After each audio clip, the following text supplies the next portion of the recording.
Ndilachinayi lapa 8 January chaka chimenechi cha 2026 ndipo takulandirani program ya press review, program imene timasanthula zina mwa nkhani zimene zalembedwa m'manyuzipepala a mdziko muno. Mawa walero muli ndi ine Emmanuel Chiwocha komanso mzangayo Thandiwe Mzumara. Thandiwe wadzuka bwanji? Ine tundadzuka bwino kaya iweyo mama. Ayi ine tiyamike kumwamba kuti Ambuye watidzutsa. Ndabweranso pano ndi nyonga koma kukutentha Thandiwe. Kukutentha. Unamwati? Sindinamweti koma ndatenthedwa kale apa ndikuganizira kunena kuti komatu ndaiti kuvutika ndi majeketi amene tavalava. After all kuvalira so nkhani ya ati kuchena nkupirira majeketi. Yes, yeah, ndithu. Tabwera pano titauza Malawi zimene zalembedwa m'manyuzipepala. Yes. Ndemo ngamanenera kuti ino mwadzuka bwino inenso tili bwino ndibona ngati mwina pano tisakhalitsepo tichite zimene tabwerera. Ndithu. Yes. I will be taking you through the Daily Times and I'll be taking you through the nation. Should I start? Ladies first. Okay, thank you so much. A headline here reads Fresh CDF Bill Battle. Part of it reads that the Constituency Development Fund CDF Constitution Amendment Bill of 2025 is expected to return to Parliament after the expiry of the 21-day constitutional waiting period following President Peter Mutharika's decision to withhold assent. The Daily Times can reveal Mzimba South Member of Parliament Emmanuel Chamburanyina Jerry, who sponsored the bill, said the next steps would strictly follow constitutional procedure. He said the president has already given reasons for withholding assent and attention has now shifted to the cabinet ministries tasked with addressing the concerns that have been raised. Dzulo lachitatu, I think nkhani imene inabeba kwambiri malemu uno, at least one of the stories amene anabeba kwambiri inali nkhani ya chiganizo cha mtsogoleri wa dziko lino Professor Peter Mutharika kusasainira bill imene ya constitution CDF. Yes. Bill. Zabweresa ma reaction osiyana obviously, which was expected. Pali mabongo ena amene even after parliament itapanga pass bill akhala kumamulembera president kunena kuti musasaine bill imeneyi, and they had even said kunena kuti if the president signs they will take whatever actions they need to make sure kuti maybe that decision is reversed. And these organizations included the CHRR, including the Malawi Local Government Authority, MAGA, and there is NAP, National Action Platform, and Zulu, they even held a press briefing expressing their, should I say, kusangalala, the joy, I would say, that the president has decided not to assent to it. Now, like I said, the parliament and my MP have been so interested to pass this bill, and it was passed with the, if I remember very well, you were there, yes. Yeah. And almost all of them had said yes. Got 5 billion. I mean, they were absent at the moment in Parliament at that moment.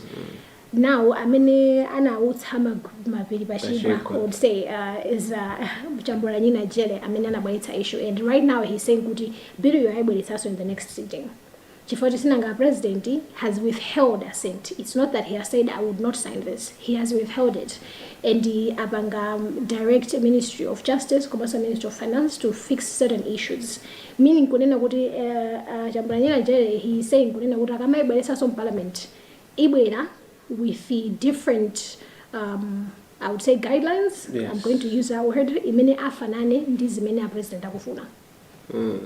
So it doesn't mean kuti basa president aikana see. If changes are made, yes, based on funding kani ya management ya ndrama ya thumba la phungu chitukuko chaku constituency. Yes, yeah. You understand? So ndi nkhani ya management kawiri concern ya anthu imakhala nkhani yoena kuti zima zaoneka ngati aphungu ndamage samagwitsa chiro bwino. And mind you, we are talking about 5 billion Malawi kwacha, right? This time around, we are talking 5 billion Malawi kwacha. You talk about 220 million kufika ba 5 billion Malawi kwacha. So that is a lot of money. And the management yake ikuyenera kukhala the proper way, the legal way of it. Yes. And I think for me, I believe that this whole battle that has been happening with the whole CDF bill, it's a wake-up call kwa malo legislators kunena kuti this time around palibe anthu amene azawasekerera ngalazi panga zosayenera with the CDF money.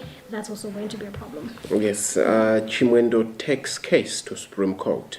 Malawi Congress Party Secretary General Richard Chimwendo Banda has filed an urgent appeal in the Malawi Supreme Court of Appeal to stay a 90-day remand warrant the Lilongwe Chief Resident Magistrate Court issued on December 15, 2025. Meanwhile, Justice of Appeal Dorothy Nyakaunda Kamanga has set January 9 for hearing for the appeal. Chimwendo Banda is also awaiting a High Court ruling on his bail application before Justice Mzonde Mvola.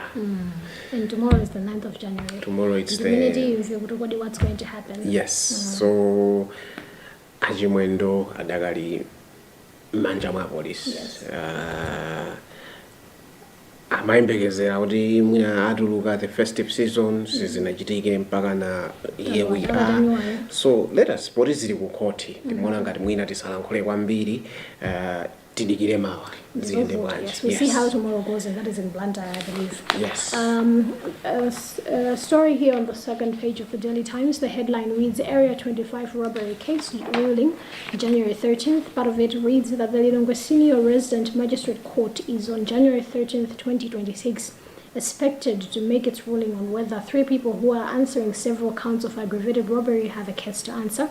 State prosecutor handling the case, Dalireni Galanguluka, confirmed the development yesterday, saying this comes after the state paraded 10 witnesses in the case. Area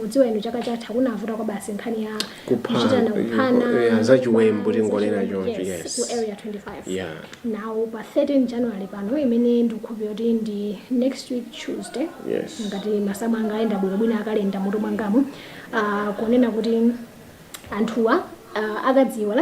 If they have a case to answer. Okay, so that means it's not like the trial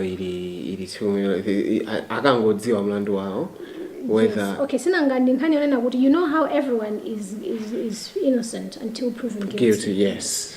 Now, muntu akamamangidwa amakhala unena kuti is alleged to have done something. So these people at the moment they are just suspects. Okay, they are suspected to have done something. So last week, and already, especially in Mbali ya Boma, inapanga paredi mboni teni. Zimene zina fotokoza mbali yao. So amati ya baloja akaona mwina mboniwo ndama bwana nondishi ganizo neno. You know what? I think mbonena ndizoona and how ndamena napanga hizi. So that is what is supposed to happen next week Tuesday. 50 apply for SCB DG post. Minister of Justice and Constitutional Affairs said yesterday 50 people have applied for the position of Anti-Corruption Bureau SCB Director General. But the REGO and the civil society group warned that any political interference in the recruitment process will undermine public confidence in the country's anti-corruption fight. Bajati kudziwa kuti bungwe lothana ndi zakatangale ndi ziphuphu mdziko muno SCB lili ndi ogwirizira Director General ogwirizira. So zikuoneka kuti anthu ndithu akulembera makalata kuti akagwire ntchito kumene kumwina kuchita mwayi ndi anthu 50 kuti pofika adzulo anali atalembera kukasiya makalata kufuna udindo umene mpando umenewu kumeneku ndi akupemphanso unena kuti pasapezeke ena amene alowetsepo ndale kusokoneza kumbali yolemba mkulu ameneyu wa bungwe limeneli. And mind you, the last time we had a proper Director General, it was Martha Jizuma. Amenenso adagwira ntchito ende kumapero kwake sizidakhaleso bueno. Yeah. So after her, I know there was Hilary Shilomba, who was the acting DG. Yes. At the moment, we also have an acting DG. So we do need a proper DG.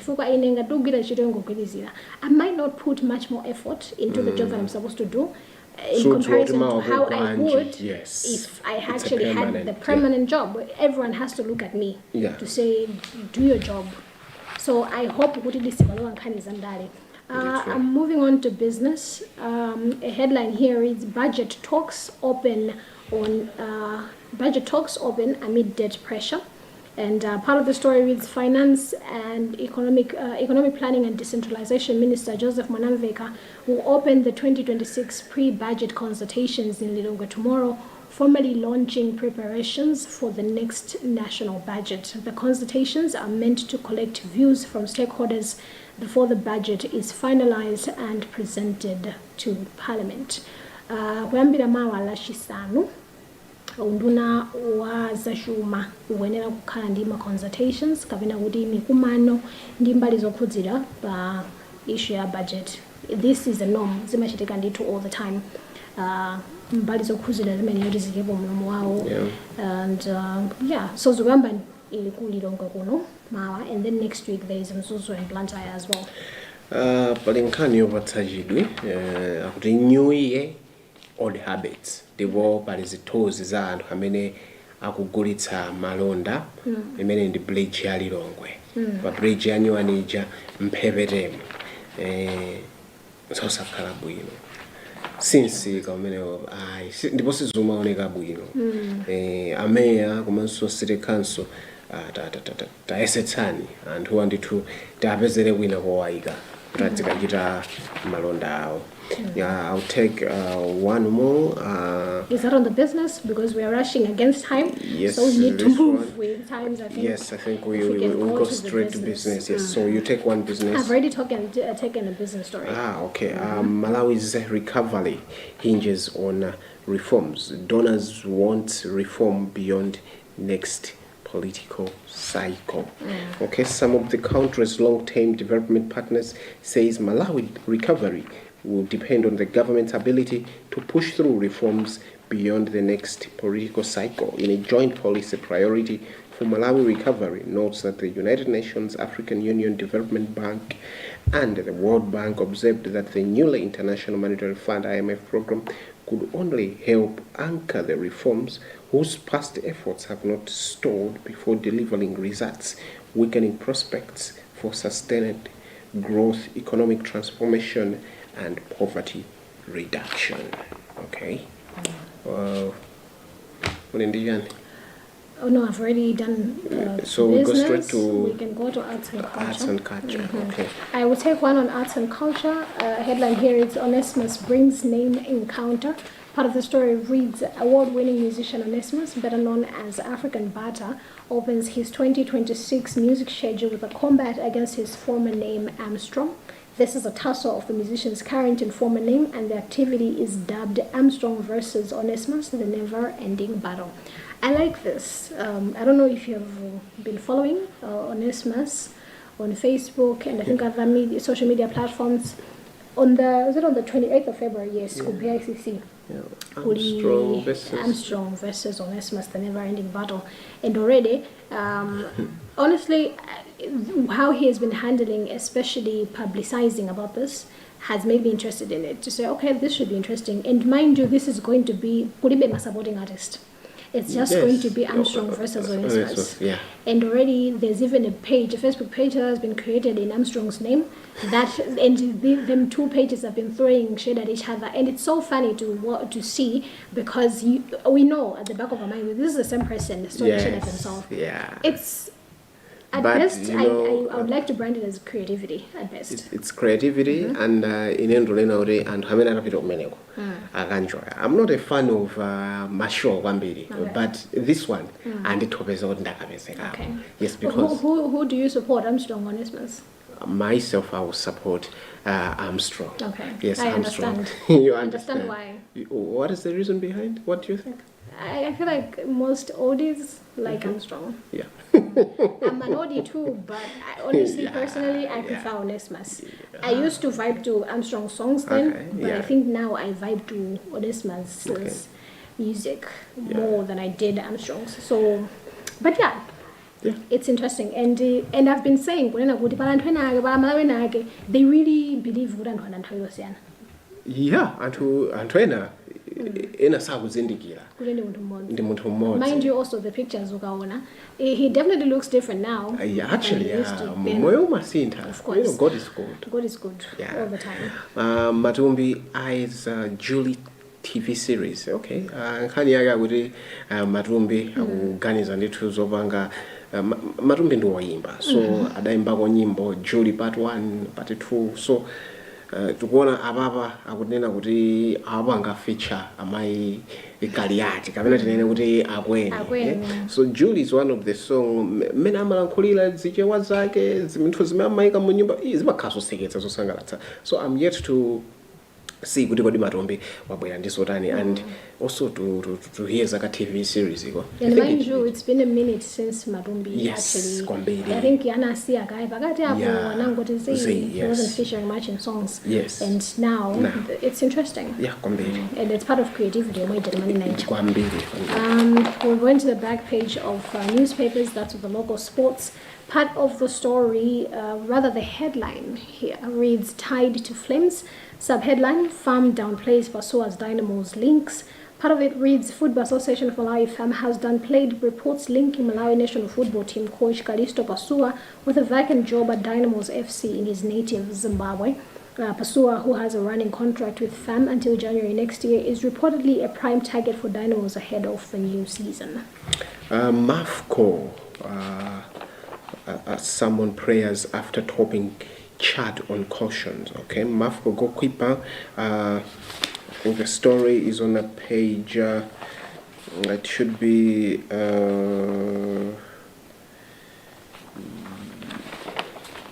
Okay, this is the last page.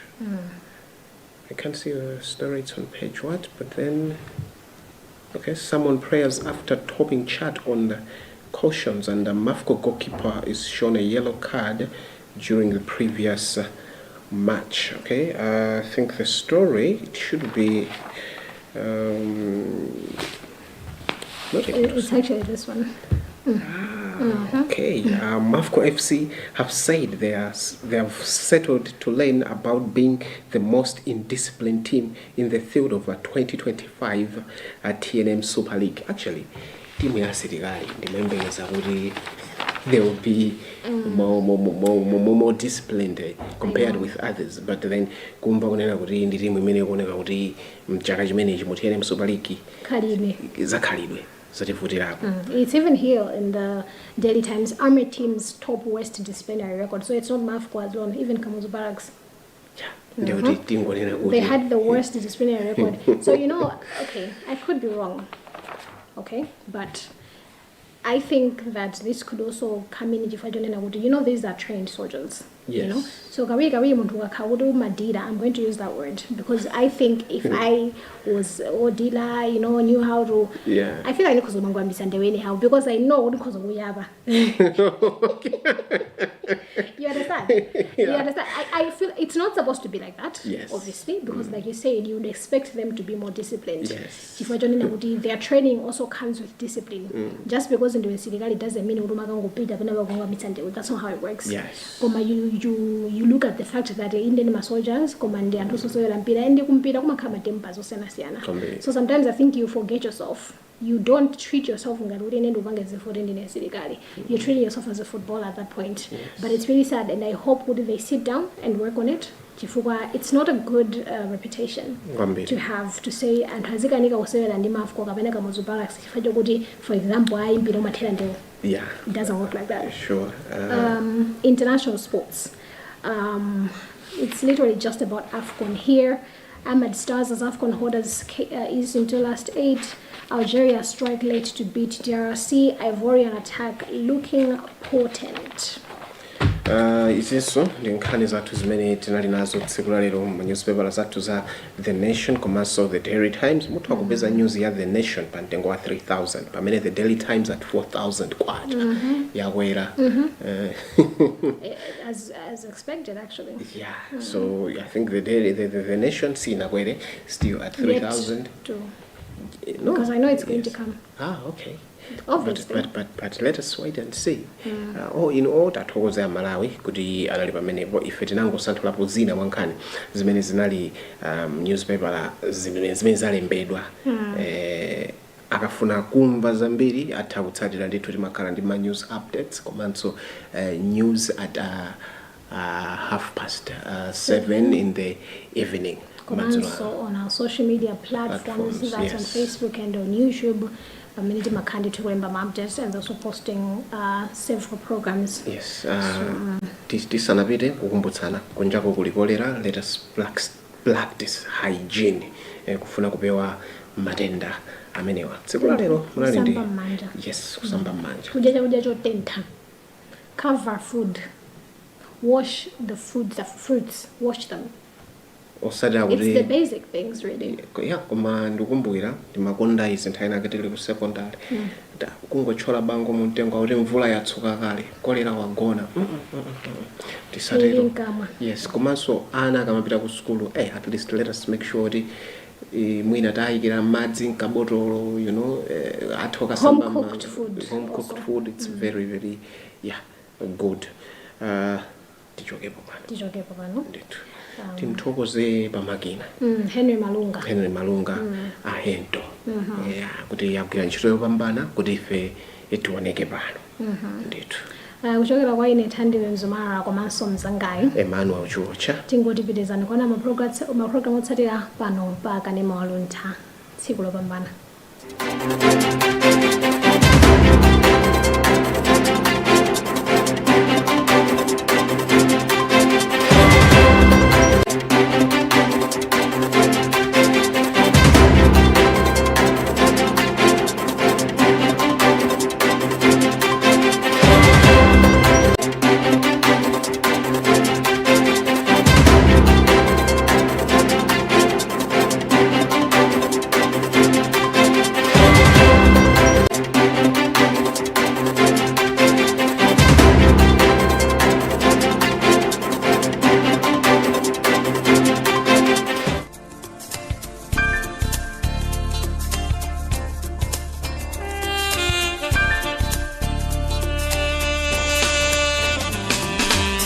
The Roads Fund Administration would like to inform the public that with effect from Thursday, January 1st, 2026, the road toll fee rates will be adjusted upwards.